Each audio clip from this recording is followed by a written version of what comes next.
Welcome back on this Wednesday. Now, a good number of people suffer with food allergies, which can be dangerous and leave many people cautious of what they eat. Joining us today is Jackie Garret from Allergy and Immunology Associates of New England, who can give us some information on food allergies as well as ways to treat them. Thank you so much for being here. Thank you for having me. And can you just talk about how common food allergies are? It seems to be more common today. Absolutely. So approximately 4 to 8% of American children and 4% of American adults suffer from a food allergy.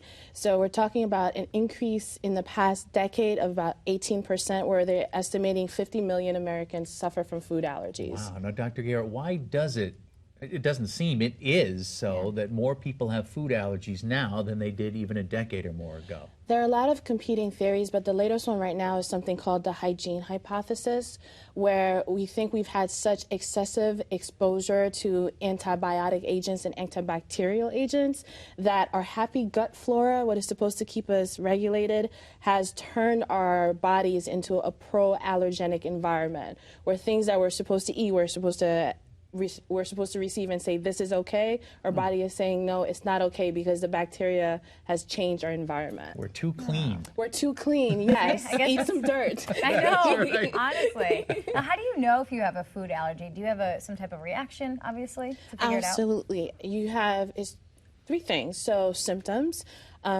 Most people, after being exposed to a food, either within a few minutes to a couple of hours, they start having reactions that include hives, itchy, sneezing, runny nose, and some people unfortunately have a life-threatening reaction known as anaphylaxis.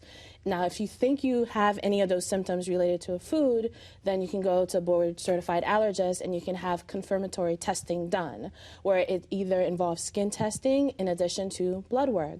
Now, for children, the good news is some of the food allergens can be outgrown. So for kids who've had a food allergy diagnoses from the time they're toddlers, if they're teenagers now, and particularly for those who are going off to college and they're like, I really don't want to carry my epinephrine with me, then it's absolutely time to check in with your allergist to see, could they have outgrown this allergy? Which would be a good thing. But speaking of the epinephrine they have to carry, if you want to show those are called EpiPens? So one of them is called an EpiPen. Okay. The other one is just a generic epinephrine auto-injector. And just like piano lessons, you forget how to use them. So unless you practice all the time, I kid you not. So you have to practice. So it's not like riding a bike. It isn't, unfortunately. You need to practice. So all the boxes come with trainers. So the EpiPen, how you use it, hold like this, blue comes out, orange goes side of your thigh, you push till you hear a click, and then you count to 10.